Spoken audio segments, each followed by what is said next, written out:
무슨 일이든지 시작을 할 때 올바른 시작을 해야 됩니다. 예수 믿고 구원받은 성도들은 이제 하나님의 자녀로서 내 인생이 새로 시작되기 때문에 나는 하나님의 축복받은 자녀로서 또 세계에 복음화해야 될 전도자로서 어, 올바르게 시작해야 되겠다. 그런 마음을 다 먹고 시작하겠죠. 많은 사람들이 예수님이 대단하고 예수님 저분 따라다니면 우리가 먹을 것도 풍족하게 먹고 병든 것도 치유되어지고 장래가 또 보장되지 않겠는가. 그런 기대를 가지고 예수님 오셨을 때 예수님을 많은 사람이 따라 다녔습니다. 그런데 예수님을 바르게 알고 따라다녔으면 그런 축복이 실제로 임했을 텐데 예수님을 바르게 알지 못하고 따른 거죠. 예수님을 예레미야처럼 엘리야처럼 세례 요한처럼 선지자 중에 한 사람처럼 이해하고 따랐기 때문에 결국은 시작부터가 틀린 거죠. 올바른 시작이 안 된 거죠. 그래서 다 떠나가게 되고 다 구원받지 못했습니다. 그러나 그 가운데 예수님이 그리스도라는 비밀을 바르게 깨닫고 다른 자들이 있었는데 베드로를 위시해서 그 당시 끝까지 예수님을 따르고 세계 복음화했던 그런 사람들 마찬가지죠. 오늘도 우리가 하나님을 믿고 하나님의 뜻대로 내가 멋있는 인생으로 살아야 되겠다 그런 마음들을 다 갖고 있겠지만 근본적으로 내 속에 어떤 것들이 지금 자리 잡고 있느냐 이거 굉장히 중요하거든요. 이 지구상에 있는 모든 교회 다니는 교인들이 하나님 잘 섬기겠다고 교회 나와서 예배드리고 다 그렇지 않습니까? 그럼에도 불구하고 결국은 거의 대부분 실패하게 됩니다. 교회 나와서 신앙생활 열심히 하는데도. 왜냐하면 신앙생활을 어떻게 시작해야 되는가 이것을 제대로 이해하지 못하고 틀린 정보를 가지고 열심히 하면 될 줄 알고 신앙생활을 해왔기 때문에 다 실패하게 되는 거죠. 내가 하나님을 믿는다고 할 때는 하나님이 어떤 분이신가를 정확하게 바르게 알고 믿어야만 되는데 대강 알고 또 틀린 정보를 듣고 주변에서 하나님을 제대로 알지 못하는 사람들의 그런 이야기를 듣고 그 기준을 가지고 신앙생활하니까 결국은 다 실패하는 거죠.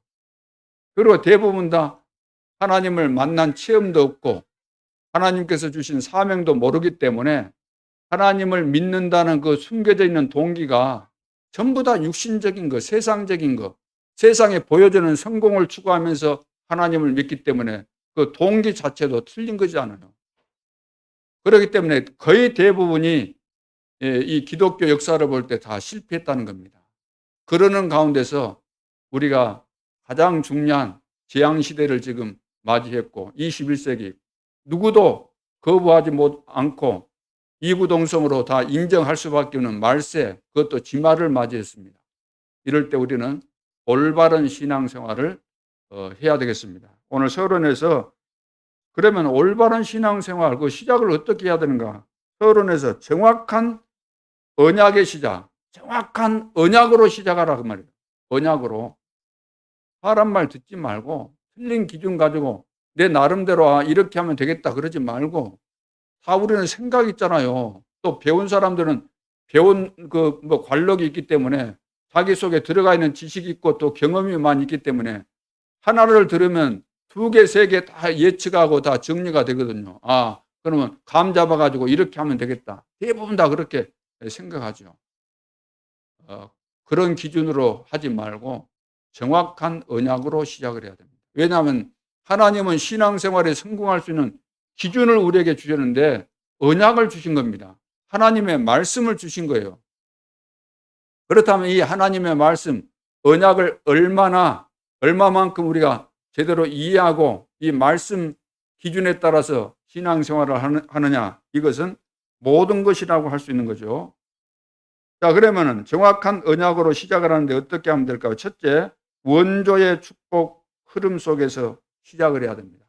원조의 축복, 이 말이 무슨 말이냐면은 하나님께서 이제 바벨탑 사건 이후, 홍수 사건, 그리고 바벨탑 사건 이후, 홍수 사건을 통해서 깨달아야 되는데 안 깨달아지는 거예요. 그래서 또 자기 이름을 내자, 우리가 성공하면 된다는 이런 기준으로, 세상 기준으로, 다시 말해서 그 세상 기준이라는 것은 네피림, 사단이 심어놓은 잘못된 이 망하는 기준을 심어놨거든요.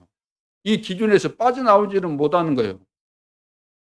하나님의 형상대로 지음받은 하나님의 백성들이, 하나님의 자녀들이 하나님께서 무엇을 원하시는가 이미 다 주셨잖아요.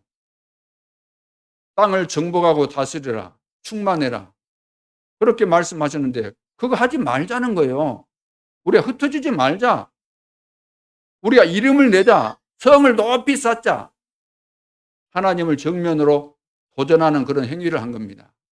그래서 이렇게 완전히 네피림에 사로잡힌 절도로 바뀔 수 없는 사람들로서는 안 되겠다 싶어서 하나님이 그래도 그 가운데서 아브라함을 선택하셨어요. 아브라함도 그런 수준이었다고 할 수 있죠. 우상 만드는 그 지역에서 하나님 제대로 모르는 그런 가운데 있었는데, 그래서 아브라함이 선택받았다는 것이, 그것이 기적 아닙니까? 당연히 망해야 되는데 망할 수밖에 없는 그 자리에 있었는데 하나님이 선택해서 구원받게 된 거예요. 선택해서 부름받은 거예요. 저도 그렇고 여러분들도 마찬가지입니다. 저도 시골에서 태어나서 보는 거 해봐야 뻔한 것이고 배운 거 해봐야 뭐 뻔한 거잖아요. 오늘날 대학에서 무슨 뭐 공부를 했든 대학원을 나왔든 박사가 됐든 그 뻔한 공부 아닙니까? 시간 지나면 그런 그 학설이라는 것은 또 바뀌거든요. 중요한 것이 발견되면 또 뒤집어지잖아요. 그리고 세상 이 지식이라는 것은 진리가 아닙니다. 진리가 아니에요. 진리는 변함이 없는 것인데 세상 지식이 뭐 진리입니까? 그 시대에 필요한 지식들일 뿐이죠. 그래서 잘못된 이런 기준을 가지고 살아왔기 때문에 망하는 것 당연한 것인데 하나님의 은혜로 내가 구원을 받은 거 아닙니까? 구원받았다 이 말은 영원한 미래까지 책임지는 하나님의 축복 속에 들어오게 된 거죠. 이보다 더 큰 축복이 어디 있습니까? 아브라함이 그런 축복을 받은 거예요. 아브라함이 선택받아서 하나님께서 아브라함에게 약속을 하셨는데 그 약속은 상상을 초월하는, 그래서 아브라함이 처음에는 그 약속을 듣고도, 그 말씀을 듣고도, 그 미션을 받고도 이해가 안 되고 믿어지지를 않은 거예요. 내가 내게 지시할 땅으로 가라. 너를 통해서 열방이 살게 될 것이다. 너 씨로 말미암아 열국이 다 구원받게 된다. 어떻게 이해가 됐겠습니까? 시골에 살다가 그런 말씀을 들었을 때 상상을 초월하는 거죠. 그게 안 믿어져 가지고 본토 친척 아버지 집을 떠나라. 내가 너와 함께 하겠다. 너를 복을 주는데 너의 씨로 말미암아 열방이 다 구원받게 하겠다. 안 믿어졌잖아요. 그래서 조카를 데리고 간 겁니다. 안 나갈 수는 없고 고향 친척 이제 아버지 집을 떠나가는데 홀로 가면은 이거 아무래도 안 믿어주고 그러니까 조카를 데리고 동반을 한 겁니다. 그래서 창세기 12장에 보면 하나님께서 아브라함에게 약속하신 그 내용을 정리를 하면은 어떤 축복입니까? 언약적 축복. 하나님이 언약하신 것은 반드시 성취되죠. 언약적 축복. 근원적인 축복. 근원적인 축복을 주시고 또 시대적인 축복, 대표적인 축복, 불강력적인 이런 축복을 주신 것입니다. 그래서 아브라함은 이런 축복이 완벽하게 준비되어 있기 때문에 언약만 제대로 이해하고 언약만 제대로 붙잡고 따라가기만 하면은 반드시 이런 축복을 누리게 돼 있는 거죠.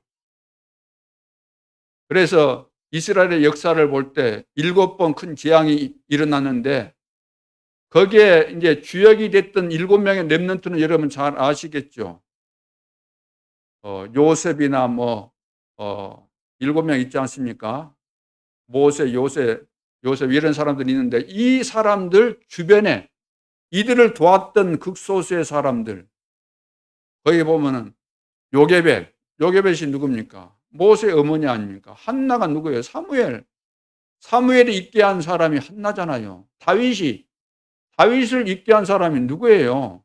물론 하나님이 하셨지만 그 옆에서 조력자로서 중요한 역할을 했던 사람이 그의 아버지 이세 아닙니까? 그러죠.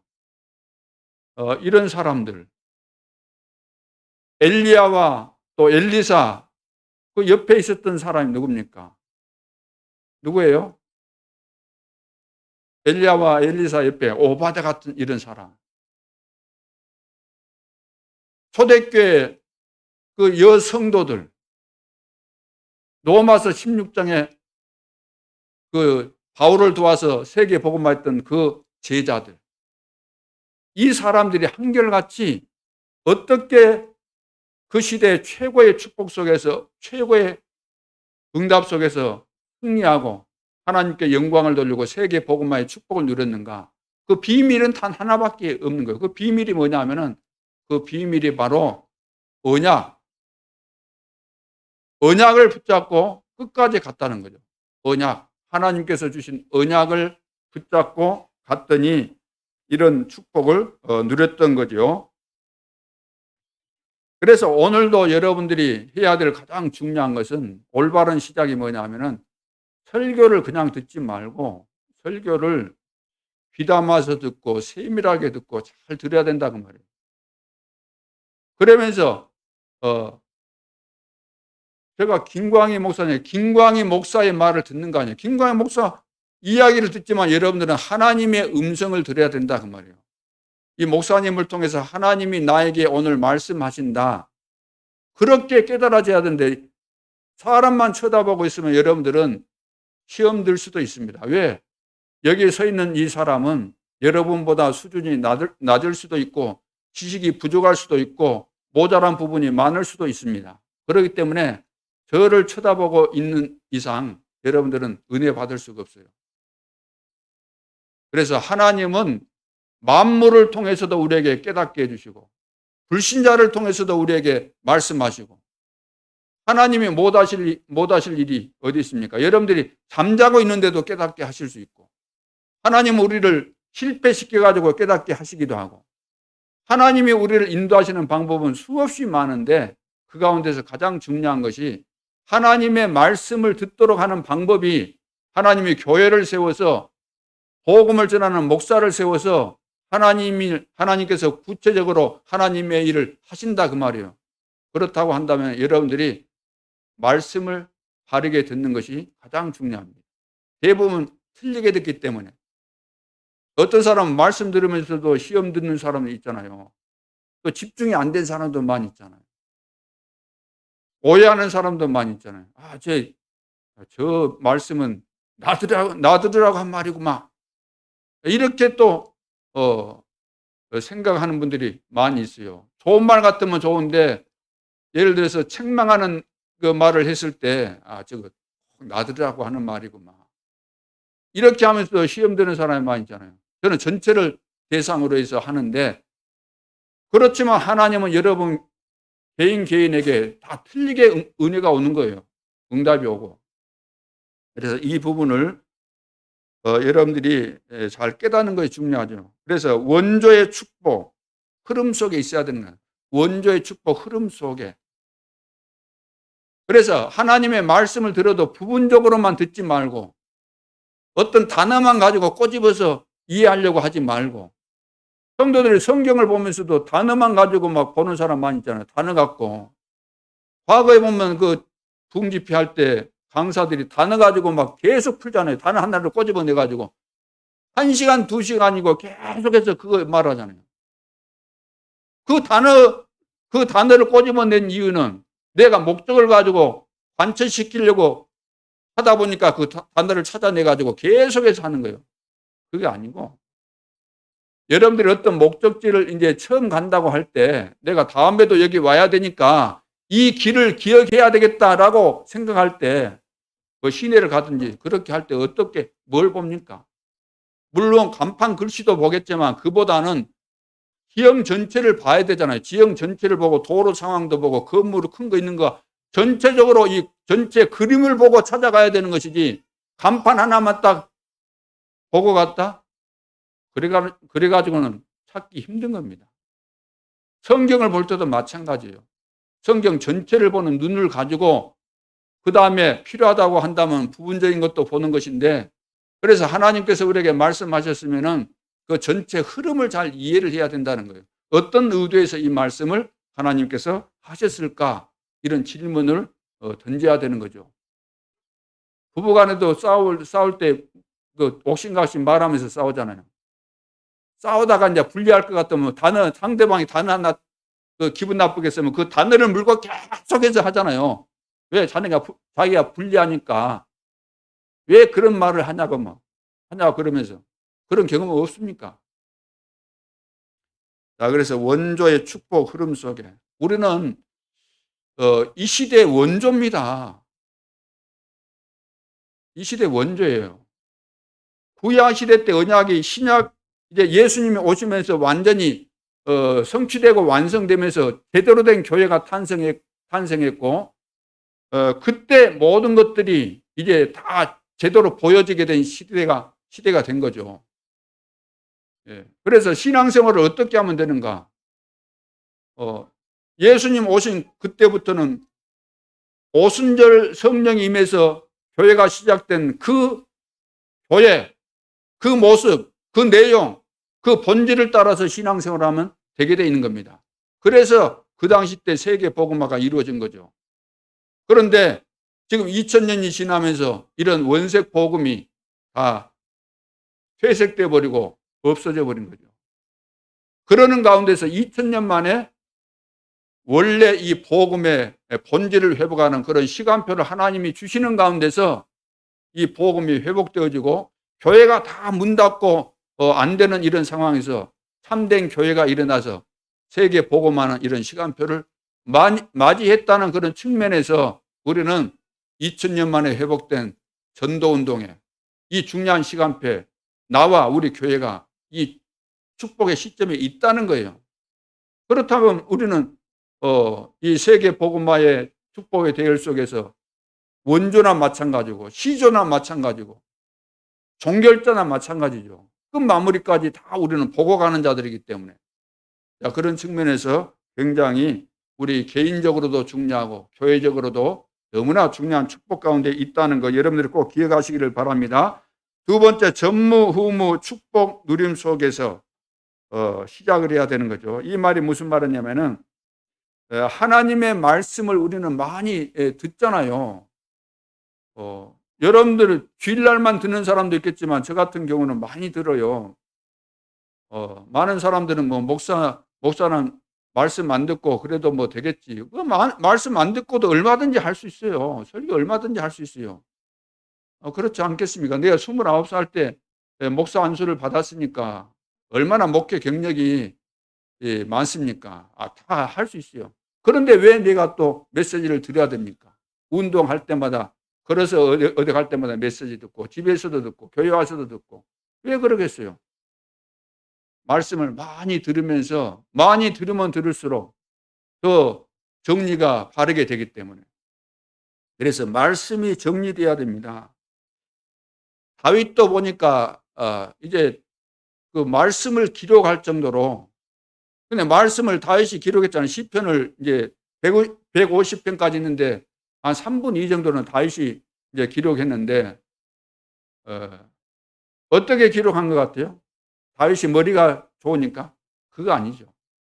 성령의 감동을 받아서. 디모데후서 3장 15절, 16절, 17절 쭉 보면은 모든 성경은 하나님의 감동으로 기록된 것으로 그랬어요. 바울도 14권의 서신서를 남겼는데 바울이 자기가 능력이 있어가지고 기록을 한 거 아니고 성령의 감동을 받아서 기록한 것이기 때문에 이것이 성경이 되어서 오늘 저와 여러분이 성경으로 이것을 받아들이고 있는 거죠. 그러니까 말씀이 정리돼야 돼요. 그리고 기도가 정리가 돼야 돼요. 그리고 우리가 하나님의 은혜를 받고 구원받은 우리에게 하나님은 말씀을 주시고 기도하면 응답하시겠다고 약속하셨고, 그러면은 하나님께서 왜 우리에게 말씀을 주셨을까요? 말씀이 성취되도록. 왜 우리에게 말씀을 주셨을까요? 말씀대로 기도해서 응답받도록. 왜 말씀을 주셨을까요? 너는 이렇게 은혜 받았고 기도하면 응답받고 너는 모든 축복 속에 있기 때문에 너가 해야 될 일은 최종적으로 뭐지요? 세계 복음화 해라. 그래서 나에게 주어진 사명이 정리가 돼야 되는 거예요. 나에게 주어진 사명이. 그래서 시편 103편 20절에서 22절 우리가 잘 알죠. 능력 있어 여호와의 말씀을 행하며 그의 말씀에 소리를 듣는 여호와의 천사들이여. 이렇게 이제 그런 말씀이 나오죠. 천사들이 성군 여호와의 말씀을 행하고 이룬다는 거예요. 능력이 있어가지고. 그런데 19절 말씀을 우리는 잘 안 보는데 여호와께서 그의 보좌를 하늘에 세우시고 보좌를 하늘에 세우시고 그의 왕권으로 만유를 다스리시도다 그랬어요. 왕권을 가지고 만유를 다스리신다. 이거 이제 보좌잖아요. 보좌를 하나님께서 세우시고. 그러니까 말씀을 우리가 정리하는 이런 것들이 보좌의 축복이에요. 보좌의 축복. 보좌에서 하나님이 주신 말씀이잖아요. 반드시 성취될 수밖에는. 이 언약을 붙잡고 우리가 기도를 정리하게 되면은 시공간 초월해서 역사하는 하나님의 역사가 주의 천사를 통해서 역사하시고 이렇게 해서 다 성취가 된다는 거죠. 그러면서 이제 사명이 정리되는 겁니다. 예. 골리앗을 만난 다윗이 했던 그 고백을 오늘 여러분들이 한번 찾아서 보시기 바랍니다. 사무엘상 17장 1절부터 47절까지 기록을 보시면 아는데 그 가운데 45절부터 47절까지 오늘 한번 잠깐 보겠습니다. 사무엘상 17장 45절로 47절까지 보면은 이제 처음에 골리앗이 다윗이 오니까 우습게 여기죠. 나를 뭘로 보고 너가 지금 뭐 개 잡으러 나오냐 막 이런 식으로 말하면서 44절에 내게로 오라 내가 네 살을 공중의 새들과 들짐승에게 주리라 이렇게 말을 했어요. 앞에 보면 아주 다윗을 무시하면서 깔보지요. 그때 45절에 다윗이 블레셋 사람에게 이르되 너는 칼과 창과 단창으로 내게 나오거니와 나는 어떻게 나가요? 만군의 여호와의 이름 곧 너가 모욕하는 이스라엘 군대 하나님의 이름으로 내게 나아가노라. 말하는 거 보세요. 지금 다윗은 한 17살 정도 되는 소년인데 46절 오늘 여호와께서 너를 내 손에 넘기시리니 내가 너를 쳐서 내 목을 베고 블레셋 군대 시체를 오늘 공중의 새와 땅의 들짐승에게 주어. 위에서 그 골리앗도 그렇게 말했으니까 여기다 이제 이 말을 이제 하는데 한 수 더 뜨죠. 온 땅으로 이스라엘에 하나님이 계신 줄 알게 하겠고. 봐보세요. 오늘 내가 쉽게 말해서 너 완전히 끝장내고 너를 내가 완전히 끝장내고 나는 칼도 없다. 나는 물맷돌 그 있잖아요. 쉽게 말해 옛날에 우리 새총 같은 거 하나 들고 간 거예요. 그러면서 너는 지금 칼 차고 지금 이스라엘을 멸하겠다고 큰 소리 치고 그러는데 내가 오늘 너 끝장낼 텐데 너와 그 군인들 시체가 다 하늘의 새들과 땅에 있는 짐승들이 다 먹는 정도가 아니고 그게 문제가 아니고 그건 당연한 것이고 뭐라 그랬어요? 온 땅으로 이스라엘에 하나님이 계신 줄 알게 하겠고 목적이 어디 있는가? 이기는 거에만 목적이 있는 거 아니고 오늘 이 사건을 통해서 온 땅에 이스라엘의 하나님 살아계심을 보여주겠다. 이게 바로 237의 빛입니다. 이것이 우리에게 주어진 사명이에요. 그래서 47절에도 또 여호와의 구원하심이 칼과 창에 있지 아니함을 이 무리에게 알게 하리라. 사람들이 하나님 모르니까 알게 해주겠다는 겁니다. 이게 우리의 목적 아닙니까? 내가 살아야 되는 이유, 전도자여야 되는 이유, 구원받은 모든 하나님의 백성들은 선교사가 돼야 되는 이유. 그래서 전쟁은 여호와께 속한 것인즉 그가 너희를 우리 손에 넘기시리라. 하나님께서 이렇게 하신다는 거죠. 자, 이것을 볼 때 봐보세요. 다윗이 그냥 시를 쓴 것도 아니고 그냥 기도한 것이 아니고 그냥 성전 짓는데 생을 들이고 그런 차원이 아닙니다. 완전히 답이 나온 거예요. 말씀 정리, 기도 정리, 사명 정리가 딱 된 거예요.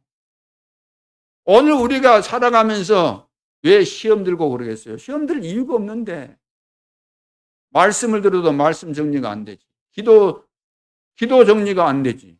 사명 정리, 내가 무엇을 위해서 살아야 될 것인지 정리가 안 되지. 중직자가 되었는데 또 증직자로 피택이 됐는데 어마어마한 축복 속에 있는데도 불구하고 끊임없이 우리는 시험 드는 거죠. 그 시험 드는 이유가 뭐예요? 인간이면서 뭐 때문에 시험 들어요? 먹는 거, 입는 거, 물질 이런 거, 육신적인 거 이런 거. 참 그 수준이 불신자들도 우리 인간을 뭐라고 그래요? 만물의 영장이라 그러지 않습니까? 우리 하나님의 형상대로 지음받았고 우리가 먹기 위해서 이 땅에 태어났습니까? 돼지처럼? 좋은 옷 입고 다니려고 태어났습니까? 남한테 인정받으려고 태어났습니까? 우리는 모든 사람이 사단에게 속아가지고 멸망 가운데 있고 이 사람들을 살리기 위해서 이 땅에 태어났고 하나님께서 은혜를 주셔서 선택받아서 이 축복의 대열 속에 있는데 아직도 이것이 안 깨달아지고 망할 수밖에 없었던 문 닫을 수밖에 없었던 그 교인들의 수준을 어디서 배웠는지는 모르지만 그런 수준으로 살면은 안 된다는 이야기입니다. 우리 인생은 일생밖에 안 되잖아요. 우리가 아껴본들 아껴야 돼요. 물질도 아껴야 돼요. 아껴본들 얼마나 아껴가지고 뭐 되시려고 아껴갖고 뭐 되시려고 재벌 되시려고요? 하나님 왜 물질 주셨습니까? 쓰라고 주신 거잖아요. 아니 목사님 내가 열심히 벌었는데 열심히 벌도록 하나님께서 다 그런 분위기 또 달란트 직장 모든 것 다 주신 거 아닙니까? 내가 태어날 때 빈손으로 태어났잖아요. 내가 입고 있는 거 먹고 있는 거 우리 집 내가 돈 벌고 있는 거 다 하나님이 주신 거예요. 왜? 하나님 모를 때는 나를 위해서 육신적인 것을 위해서 쓰다가 지옥 가는 것이지만 하나님 만났을 때나 이것을 내가 하려 그래. 아무리 재벌도 하루 3끼 먹으면 되는 것인데 3끼 먹고 남은 건 뭐 할 건가? 뭐 해야 되겠습니까? 사람 살리는 일에 쓰다가 가야죠. 그 영원한 축복이 되는 것이고 면류관이 되는 것인데 죽어서 끝나면 좋지만 죽어서 끝나는 것이 아니라 영원한 세계가 있기 때문에 그래서 여러분들이 생각을 훌륭하게 하시고 하나님 앞에 은혜 받으시고 그렇지 않습니까? 이 비밀이 깨달아지면 24시 행복하고 어떤 문제를 만나도 문제될 것이 없고 그러면 질병도 치유되고 암도 다 떠나가게 되고 다 되어질 것인데 이런 비밀이 없고 인생에 답이 없고 내가 무엇을 위해서 살아야 될 것인가 그 기준도 없고 그런 방향이 안 나오니까 늘 헤매다가 고민하다가 스트레스 받다가 병도 생기고 이상하게 되고 다 그렇게 되는 거죠. 이런 것이 다 끝나져야 될 줄로 믿습니다. 정리가 돼야 돼요. 하나님의 백성은 어디를 가든지 무엇을 하든지 말씀 정리, 기도 정리, 사명 딱 정리돼서 누구를 만나도 확실하게 인생에 답을 주고 방향을 제시해주고 살 수 있도록 해주고 흐름을 다 바꾸는 그런 전도자들이 다 되어져야 될 줄로 믿습니다. 세 번째는 기도의 비밀 누림 속에서 이제 시작이 돼야 됩니다. 언약으로 시작해야 된다는 것은 정확한 언약으로 시작하라는 그 말이 그런 거예요. 원조의 축복의 흐름 속에서 전무후무한 축복을 이미 주셨기 때문에 이런 누림 속에서 기도의 비밀 누림 속에서 그래서 아침에 일어나면은 그냥 하루를 시작하지 말고 하나님이 나와 함께 하셨고 간밤에도 함께 하시면서 간밤에도 물론 불러가실 수 있는데 오늘 새로운 날을 주셨잖아요. 오늘도 내 힘으로 되는 것이 거의 다 불가능합니다. 내 힘 가지고는 안 돼요. 이상한 사람 만날 수도 있고 오늘도 사고 날 수도 있고 문제 터질 수 있고 세상 표현을 한다면 재수 없는 그런 날일 수 있잖아요. 그러니까 오늘 일어나게 하신 하나님 앞에 기도하는 겁니다. 아침에 일어나면 하나님 나에게 오늘도 직장 생활하고 또 사업하고 사람 만나고 이것저것 할 때 하나님이 주시는 힘으로 할 수 있도록 나에게 성령 충만을 주옵소서. 말씀을 주옵소서. 자, 이것이 바로 아침 기도입니다. 이것이 바로 이 시대 남은 자의 기도입니다. 하나님은 우리를 남겨두었잖아요. 재앙 만난 시대를 살리기 위해서. 그리고 낮에는 어떻게 하면 될까요? 우리의 삶 속에서 낮에는 생각나는 모든 거 전부 다 기도로 연결하는 겁니다. 눈으로 보이는 모든 거 좋은 것 있으면은 불신자가 좋은 것 가지고 있으면 불신자가 큰 건물 가지고 있다. 불신자가 좋은 땅을 가지고 있다. 그러면 하나님 이렇게 땅이 많고 불신자도 저거 가지고 있는데 다 어디에 쓰고 있습니까? 하나님 나에게 우리 교회에 주신다고 한다면 하나님이 가장 기뻐하시는 2, 3, 7 나라와 5천 종족을 살리는데 쓸 것 같은데 하나님 주십시오. 보는 것마다 우리는 다 기도할 수 있잖아요.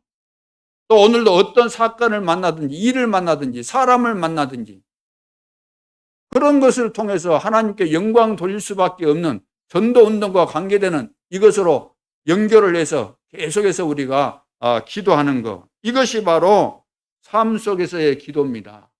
이걸 보고 다른 말로 한다면 순례자의 기도라고 할 수 있는 거죠. 그러면서 문제와 어려움 또 응답, 좋은 일 이런 일도 있게 되죠. 그러면은 어려운 일뿐만 아니라 좋은 일도 전부 다 하나님의 계획이 있기 때문에 왜 오늘 나에게 이런 응답을 주셨습니까? 무엇 때문입니까? 하나님의 계획을 질문하고 찾아서 우리가 밤에 여러분들이 주무시기 전에 오늘 하루를 전체적으로 우리 점검하면서 오늘 누구를 만났었는데 뭐 좋은 일일 수도 있고 안 좋은 일일 수도 있죠. 그러면 그것을 놓고 말씀 전체를 가지고 정리를 해보는 겁니다. 마무리를 해야 돼요. 잠들기 전에. 오늘 이런 하나님의 계획이 있었기 때문에 이 사람을 만났구나. 앞으로 이 사람에게 그러면 어떻게 복음을 전할 것인가. 이런 것도 구상도 하고 정리를 마무리를 딱 하고 잠자리에 들어야만 여러분들이 잠자리도 평안하고 그렇게 되는 거죠. 답답해가지고 답을 못 얻어가지고 고민하면서 잠자니까 시달리고 그러잖아요. 그렇지 않습니까? 그래서 기도의 비밀 누림 속에서 이제 신앙생활을 하시라 그 말이에요. 그걸 보고 정확한 언약으로 시작하라. 그러니까 틀리게 시작하면 별 수 없어요. 아무리 훌륭한 사람도 방향이 틀려져 버리잖아요. 시작이 틀리니까. 오늘 본론에서 숨겨진 절대 계획입니다. 하나님의 계획이 숨겨져 있다는 겁니다. 다시 말해서 눈으로 보여지지 않는다는 거죠. 출애굽 후에 3개월 만에 시내산에 이스라엘 백성들이 도착하게 되죠. 그때 하나님은 이스라엘과 언약을 체결하기 위해서 모세를 불러 올립니다. 시내산으로 오라고. 그래서 40일 동안 함께 하셨습니다. 40일 후에 언약의 이 계명을 하나님께서 손수 기록해서 이제 두 돌비를 주셨잖아요. 10계명을 주어가지고 모세가 그것을 들고 내려오는데 밑에서 기다리고 있는 이스라엘 백성들이 막 고함 소리 갖고 막 와글와글하는 막 소리들이 들리는 거예요. 막 노래 소리도 들리고. 근데 확인해 보니까 내려와서 확인해 보니까 이 사람들이 우상을 만들고 우상을 숭배하고 있었어요. 그래서 너무나 화가 나가지고 모세가 하나님이 주신 두 돌반을 던져서 깨뜨려 버리잖아요. 산에서 하나님의 언약 돌반을 이 돌판을 이제 던져서 이거 깨버렸다 이 말은 하나님과의 그 언약 이것을 깨뜨렸다는 그런 의미가 되는 거죠. 하나님과 이스라엘의 언약은 끝났다는 것을 보여주는 것과 같은 이 사건이었습니다. 그러나 모세는 이때 이제 생명을 걸고 하나님이 이제 다 죽이시겠다는 거예요. 이스라엘 백성들을. 그때 생명을 걸고 하나님 앞에 나아가서 이제 중보 기도를 하는 내용이 32장 32절에 나오죠. 그때 하나님이 언약을 다시 체결해 줍니다. 그래서 오늘 본문에 그 내용들이 나오고 있잖아요. 다시 너가 이제 돌을 준비해 와라. 그래서 하나님이 손수 써주시는 그런 내용들이 오늘 본문의 배경입니다. 여기서 첫째, 끝없는 주님의 구원 사역, 이것을 우리가 알아야 됩니다. 하나님이 우리를 구속하시는, 구원해 주시는 이 사역은 과거에 끝난 것도 아니고 중간에 끝내신 적도 아니고 중간에 하나님이 기분 나쁘다고 다 그냥 뭐 안 한다고 이렇게 하신 거 아니잖아요. 물론 이제 바둑 고수들은 그리 안 하겠지만 저 어릴 때 바둑은 많이 안 되어봤지만 10대 때 이제 물론 우리 친구들하고도 해보기도 했어요. 바둑은 알아서가 아니고 뭐 바둑도 있고 또 뭐 있습니까? 그거 있잖아요. 장기 같은 거 하다가 안 될 것 같고 골라면 그냥 져서버리고 나와버리잖아요. 예? 또 화나고 그러면 에이 모르겠다 그러면 져서버리잖아요. 저 같은 수준 같으면 하나님이 얼마든지 져서버렸을 겁니다. 이렇게 안 바뀌는가? 이렇게 안 되는가? 짜증내면서 아마 휘젓고 말아버렸을 텐데 하나님은 그렇게 하지 아니하시고 중간중간에 얼마나 이스라엘 백성들이 우상 숭배하고 하나님 안 믿고 그랬습니까? 그래도 오래 참고 기다리시면서 오늘까지 이렇게 구속하시는 구원의 역사를 끊이지 않고 하시고 있다는 거죠. 오늘 본문 27절에 뭐라고 했습니까? 여호와께서 모세에게 이르시되 너는 이 말들을 기록하라. 내가 이 말들의 뜻대로 너와 이스라엘과 언약을 세웠음이니라. 언약을 또 세우신다는 거죠. 모세가 여호와와 함께 40야를 거기 있으면서 떡도 먹지 아니하였고 물도 마시지 아니하였으며 여호와께서는 언약의 말씀 곧 십계명을 그 판들에 기록하셨더라. 우리 같으면은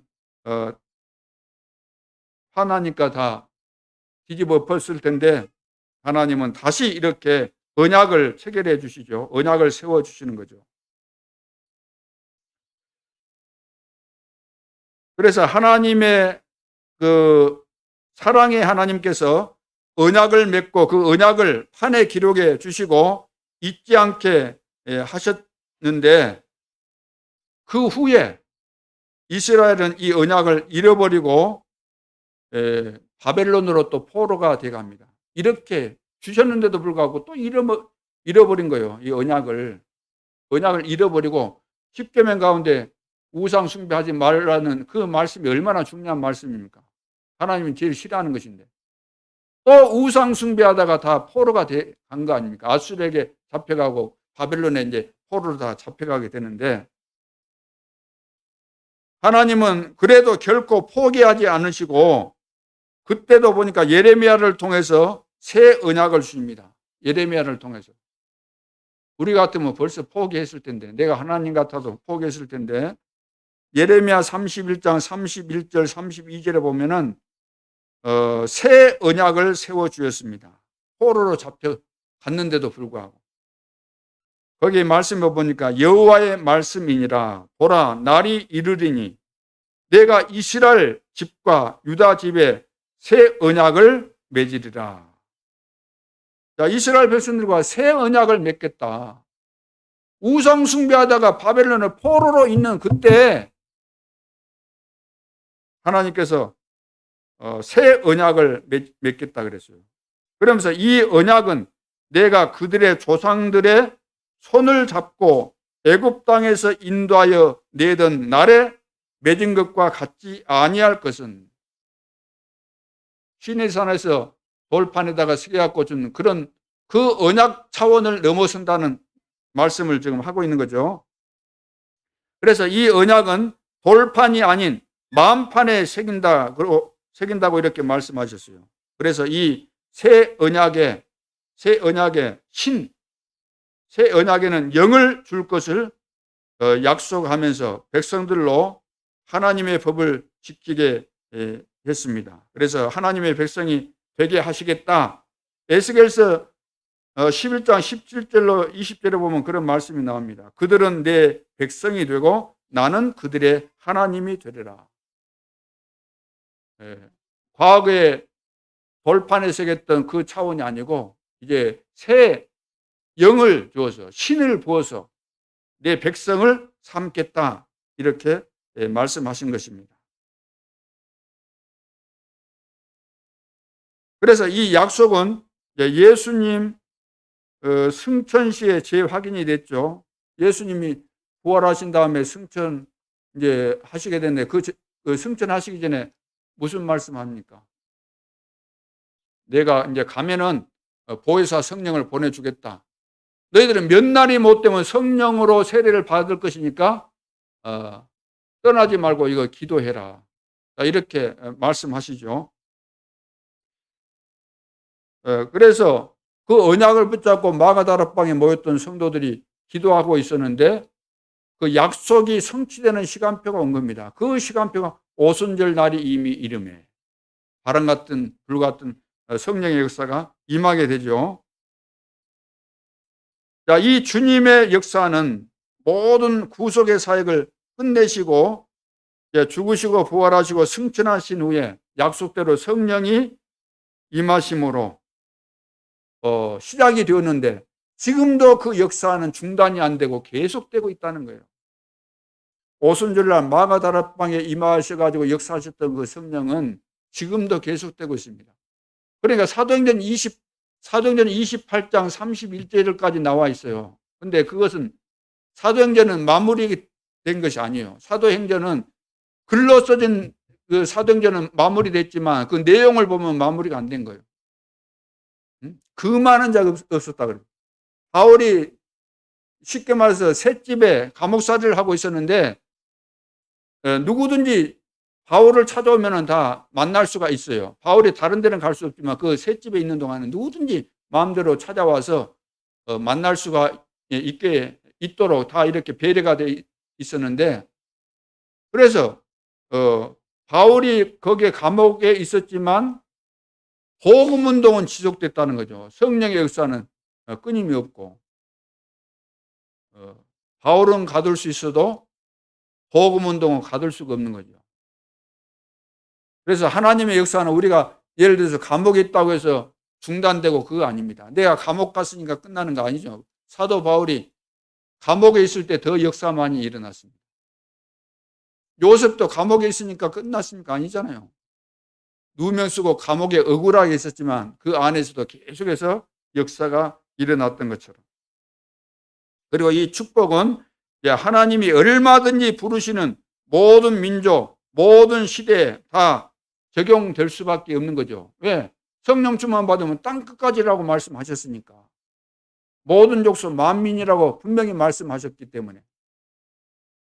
그래서 바울은 충성된 자에게 이것을 부탁해라. 내가 너에게 했던 것처럼 디모데한테 그렇게 말씀하고 있잖아요. 디모데후서 2장 2절에. 너도 충성된 자 찾아서 해라. 그러면 다른 사람 또 계속해서 이렇게 할 것이다. 하나님은 약속대로 얼마든지 땅끝까지 부르시는 가운데 우리는 이방인이잖아요. 실제로. 그것이 예루살렘에서 시작해서 안디옥으로 가가지고 로마로 가가지고 여기 이제 뭐 미국으로 갔다가 뭐 이리 들어왔잖아요. 여기까지 한국에까지 우리에게까지.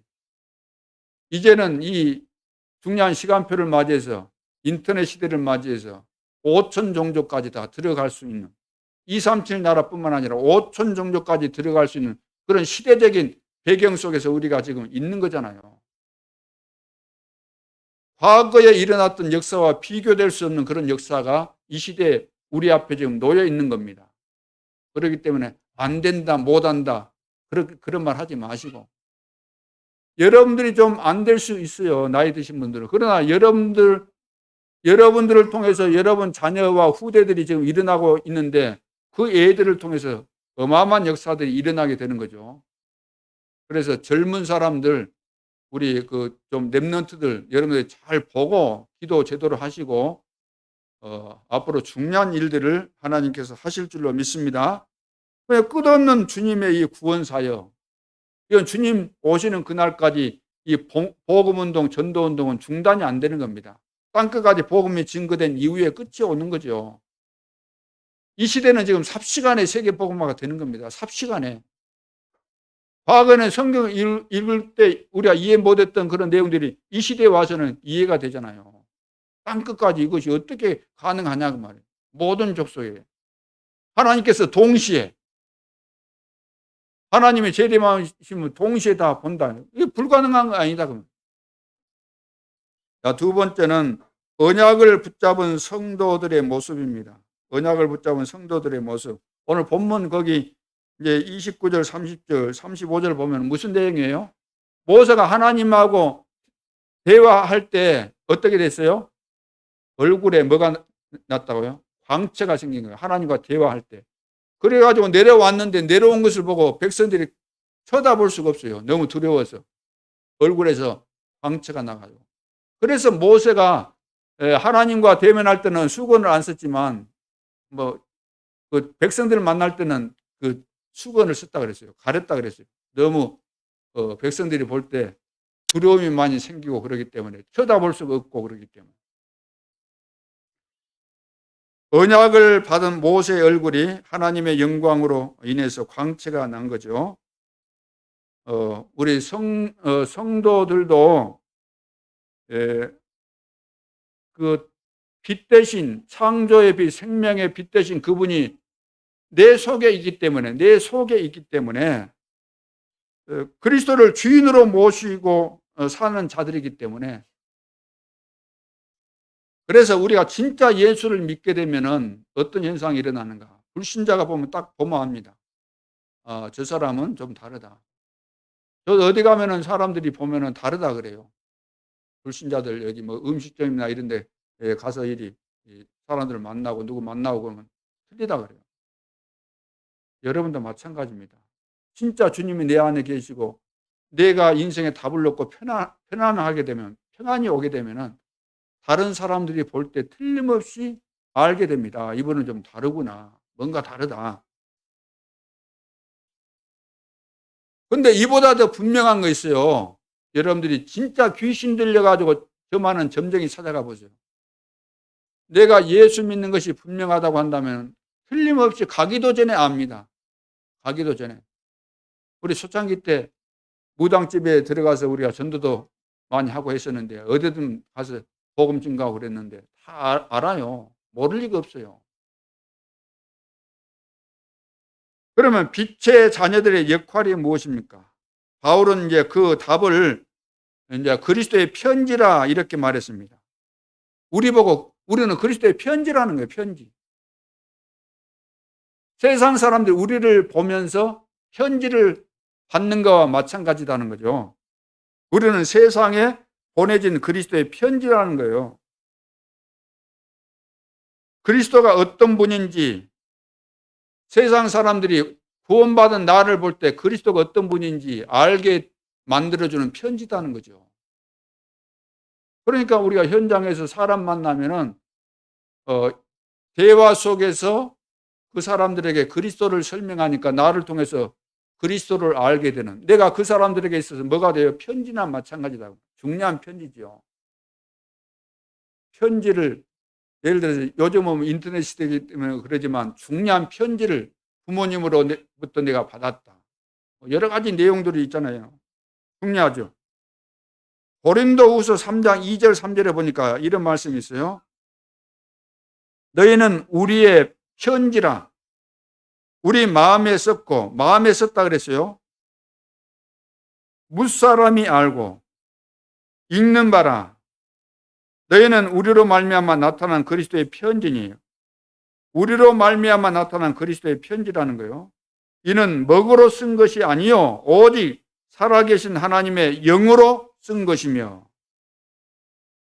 자, 우리는 편지인데 먹으로 쓴 것이 아니고 우리 속에 뭘로 썼어요? 영으로 썼다는, 영으로. 우리 속에 살아있는 하나님의 영으로 썼다는 거예요. 영으로. 옛날에 돌판에 쓴 것이 아니고 우리 영혼 속에, 마음 속에 하나님의 영으로 그리스도를 썼다는, 그리스도. 그리스도께서 내 안에 계시기 때문에 내가 말씀을 들으면서 그리스도의 비밀을 알고 정리하고 누리고 체험하고 있으니까 이것이 다른 사람들에게, 다른 사람 만나면 이것이 다 전달된다는 거죠. 편지로서. 또 돌판에 쓴 것이 아니요 오직 육의 마음판에 쓴 것이라. 오늘 우리가 구원받았다는 것은 이런 축복이 우리에게 있는 겁니다. 돌판에 우리가 쓴 거 아니고 하나님이 우리 마음 속에, 마음판에, 영혼 속에 영원히 각인되도록 그리스도의 비밀을 우리에게 심은 거잖아요. 그래서 그리스도께서 내 인생의 주인이 맞다고 한다면 우리는 누구를 만나도 그리스도를 정확하게 설명할 수 있게 되고, 최고의 기쁜 소식이 되는 편지를 우리는 가지고 있는 자들이죠. 나를 통해서 이 비밀이 전달되는 중요한 편지가 되는 거죠. 시내산에서 율법을 받은 모세의 직분과 지금 예수 그리스도의 새 언약 가운데 있는 직분의 영광은 비교가 될 수 없다는 이야기입니다. 모세가 그렇게 하나님의 은혜를 받고 광채가 나고 사람들이 보면서 정말로 두려움을 느낄 정도로 영광스러운 직분 아닙니까? 모세가 하나님과 대면하고 이스라엘 백성들을 지도하고 전달해주는. 그러지만 그보다 더 큰 축복을 오늘 우리는 받았다는 거예요. 그런 정도의 색인 것이 아니고 우리 직접 하나님께서 우리 영혼 속에, 마음 속에 이 어마어마한 비밀들을 새겼다는 겁니다. 그러니까 영광스러운 우리는 직분을 받은 거죠. 영광스러운 축복을 받은 거죠. 이번에 피택을 받은 우리 중직자들도 여러분들이 깊이 기도해 보세요. 얼마나 영광스러운 축복 가운데 내가 들어왔고 하나님께서 선택하셨는가, 이것을 보시면 돼요. 지금 2주 정도 이제 그 임직식이 남아 있는데 사단이 정말로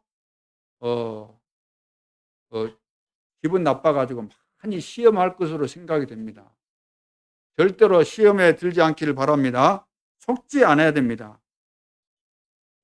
그래서 많은 사람을 옳은 대로 돌아오게 한 자는 별과 같이 영원토록 비치리라. 다니엘서 12장 3절에 말씀하셨습니다. 우리는 그리스도의 편지이기 때문에 나는 이제부터 세상에 나아가면 많은 사람들을 하나님 앞으로 돌아오게 하는, 구원받게 하는 이 역할을 하게 될 것이고, 그렇죠. 내가 하나님이 쓰신 편지가 맞다면은, 하나님께서 영으로 우리 마음속에 쓰신 것이 맞다면은, 진짜 구원받은 것이 맞다면은 우리를 통해서 많은 사람들이 구원을 받고 제자로 세워지게 될 줄로 믿습니다. 이것을 보고 스타라고 하는 겁니다. 오늘날 뭐 세상에서 탤런트들을 뭐 스타다 어쩌다, 뭐 누가 자기 분야에서 최고가 되면 스타다, 운동선수 가운데 누가 스타다 하겠지만 그것이 문제가 아니고 우리는 영원한 스타입니다. 하늘의 별처럼 빛나는, 하나님 앞에서 하나님이 인정해주는, 하나님이 축복하시는 그런 축복이죠. 자, 그래서 세 번째, 광야와 절대 계획입니다. 이스라엘 백성들이 광야, 이제 출애굽에서 광야로 통과하는 과정에서 하나님은 절대 계획을 말씀을 하셨잖아요. 모세를 통해서 말씀을 하셨는데 그 말씀을 듣고 깨달은 사람이 있었고 못 깨달은 사람이 있었어요. 그 말씀입니다. 절대 계획을 못 본 자가 있고 본 자가 있죠. 본 자는 극소수의 사람들입니다. 대표적인 인물이 여호수아와 갈렙입니다. 그렇죠. 나머지도 다 하나님의 계획을 말씀을 다 하셨어요. 모세를 통해서. 그런데 이것을 말씀을 들어도 못 깨달아지는 거죠. 그러니까 못 본 자예요. 절대 계획을 못 본 거예요. 듣기는 들었는데 절대 계획을 못 봤기 때문에. 왜 못 봤는가? 이 사람들 수준은 보여지는 그 사실만 본 거예요. 보여주는 사건만 본 거예요. 아, 이거 홍해 앞이구나. 홍해가 있구나. 큰일 나면 뒤에는 애굽 군대가 추격해 오구나. 지금 목말라 죽겠는데 지금 물이 하나도 없구나. 원망하고 불평하잖아요. 여리고성 앞에서 또 낙심하고 요단을 또 어떻게 건넙니까?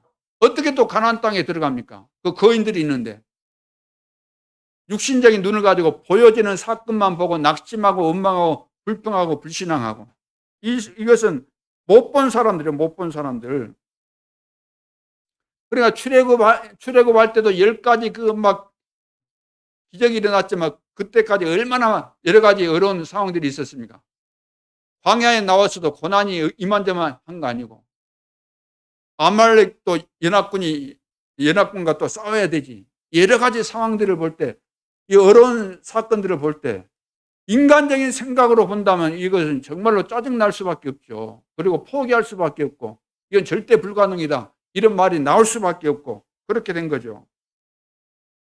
그래서 우리는 이것을 보면서 쓸데없는 말하지 말고 쓸데없는 말을 들었을 때 그런 말은 듣지도 말고 말도 하지 말고 듣지도 하지 말고 이스라엘 백성들이 그 주동자들이 일어나서 늘 쓸데없는 말 하잖아요. 불신앙의 말하고 대표자들이 12명 정탐꾼 보냈는데 10명이 전부 다 말한다는 것이 불평불만했잖아요. 자기 눈을 가지고 자기가 보는 수준 가지고 하나님도 무시하고 마음대로 말하고 또 대표자의 말이기 때문에 그 말을 듣는 모든 백성들은 곧이곧대로 들으면서 완전 우리는 이제 망했구나 죽었구나 틀렸구나 그래 했잖아요.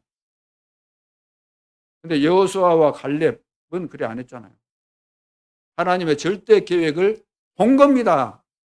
하나님이 그래 다 준비하셨지. 이미 주었지. 이것은 절대 가능이다. 하나님이 하시는데 안 될 것이 무엇이 있는가? 홍해도 하나님이 가르치고 여리고도 무너뜨리고 가나안 땅도 다 정복하게 됐다. 이 믿으니까 그대로 되어진 거죠. 그대로 하나님이 말씀하신 그대로. 그래서 이것은 전무후무한 응답을 누릴 수밖에 없게 된 거죠. 자, 그렇다면 결론으로 전무후무한 응답입니다. 전무후무한 응답을 우리는 받게 돼 있고 받아들이는데 어떻게 하면 될까요? 첫째, 꼭 필요한 것을 해야 돼요. 꼭 필요한 거. 꼭 필요한 거. 그게 뭡니까? 우리가 각인된 거 바꿔야 되죠. 뿌리 내려진 거 바꿔야 됩니다. 체질된 거 바꿔야 됩니다. 왜 바꿔야 돼요? 잘못된 것은 바꾸라 그 말이죠. 잘못된 거. 그래서 올바른 이제 하나님의 말씀으로 우리는 바꿔야 됩니다. 편집을 해서 이제 말씀 체험도 하고 설계를 통해서 기도 체험도 하고 디자인을 통해서 전도 체험도 하라는 이야기죠. 그래서 절대 흐름을 우리가 보게 되면 되는 것인데 기도를 우리는 계속해서 하게 되면 되는 겁니다. 하나님께서 주신 말씀의 흐름 속에서 절대 흐름을 보면서 그래서 오직 하나님 나라와 절대 계획 속에서 하나님 나라 아닙니까? 오직 그리스도와 절대 계획, 오직 성령과 절대 계획 이 속에 전무후무한 응답이 들어있기 때문에 그래서 기도라는 것은 하나님이 주신 그 능력을 우리 속에 받아들이는 것이 기도고 하나님의 능력 속에 들어가 세계를 살리는 것이 기도고 하나님의 성령을 내 속에 받아들이는 것이 바로 기도다. 그래서 우리의 기도는 전무후무한 응답을 우리는 붙잡고 하는 것이 기도잖아요. 하나님이 계획하신 것은 전무후무한 응답이니까. 이것이 믿어지는 날 우리의 기도는 지루하거나 고통스러운 거 아니고 24 행복이 되는 겁니다. 그러면 25 현장을 보게 되고 영원한 것을 우리는 확인하게 되죠. 어디서든지 이 기도의 비밀을 우리는 누리고 승리하게 될 수밖에 없습니다. 두 번째는 성경의 모든 증인이 받은 응답이 뭔가, 렘넌트를 비롯해서 모든 쓰임받았던 사람들, 히브리서 11장 초대교회 성도들 한결같이 어떤 응답을 받았습니까? 전무후무한 응답을 받았죠. 어떻게 전무후무한 응답을 받았을까요? 이 사람들은 하나님이 원하시는 거, 당연한 거, 하나님이 원하시는 필연적인 거, 하나님이 원하시는 절대적인 거, 이것을 했다 그 말이에요. 오늘 우리는 왜 응답을 못 받을까요? 하나님이 원하시는 그 당연한 거, 필요한 거, 절대적인 거 안 하고 다른 것을 늘 한다는 거죠. 원인이 뭔가 틀린 것을 우리는 하기 때문에 하나님이 원하시는 것을 하면은 전무후무한 응답을 성경에 나온 응답받은 사람들이 받았던 것처럼 오늘 이 시대에 우리들도 이런 축복을 받게 되어 있는 거죠. 그래서 평생 렘넌트 7명 전부 다 이 사람들이 삶 속에서 그대로 응답을 다 받은 거잖아요. 평상시 힘을 얻고 영적인 힘을 얻고 속지 않고 영적 싸움에 승리하면서 다 이런 응답을 받았습니다. 그래서 오늘도 하나님이 준비하신 시간표 속에서 우리는 전무후무한 응답이 기다리고 있습니다. 누구에게? 이 사실을 믿고 하나님을 바라보는 자에게 하나님은 이런 축복을 다 준비하신 거죠. 그리고 우리 교회도 전무후무, 또 내가 하는 일에도 전무후무, 오늘뿐만 아니라 내일도 전무후무. 우리는 하나님과 함께 하기 때문에 이런 축복이 기다리고 있습니다. 마지막 세 번째, 사단의 전략을 완전히 박살내야 되겠죠. 뭘 박살내야 될까요? 사람 중심했던 창세기 3장, 6장, 11장 사람 중심, 물질 중심, 자리 중심했던 이것을 다 박살내야 되고, 사단은 사도행전 13장, 16장, 19장에서 했던 것처럼 계속해서 미혹하잖아요. 구원받은 성도를 미혹합니다. 귀신의 사람 소리 듣게 만들고 귀신의 가르침 이런 것을 듣게 만들고 허탄한 이야기 이런 데 솔깃하게 만들고, 이것이 바로 미혹시키는 사단의 전략입니다. 그리고 눈을 어둡게 만들죠. 눈을 어둡게. 어쩌면 눈이 어두워집니까? 6가지 불신자 상태에 걸려들면 눈이 어두워져요. 영적 문제에 걸리면 다른 거 안 보입니다. 육신적으로 병들면 여기에 딱 걸려버려요. 다른 거 안 보입니다. 그렇죠?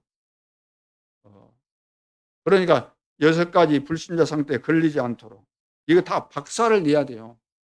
사단이 우리를 계속해서 속이는 전략의 도구들이니까 여기에 속지 않도록.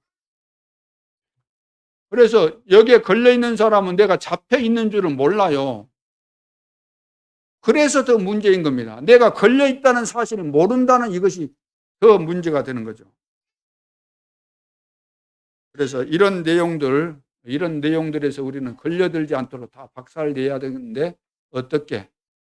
하나님의 말씀 오직 복음으로만 가능하기 때문에 이번 한 주간 동안도 언약을 날마다 매 순간마다 붙잡고 기도의 비밀 속에서 영적 싸움에 승리하는 전무후무한 응답을 주님 오시는 그날까지, 내 인생이 끝나는 그날까지 최고로 누리는 전도자 될 수 있기를 주님의 이름으로 축원합니다.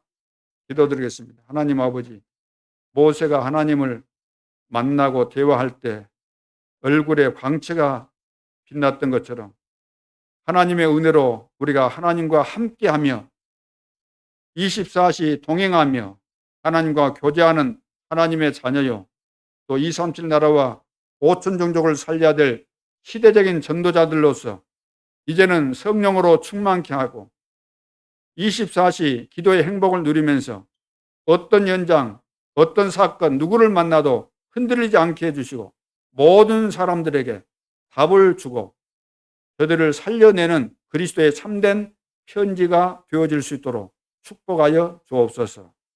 지금도 살아계신 주 예수 그리스도 이름으로 기도하옵나이다. 아멘.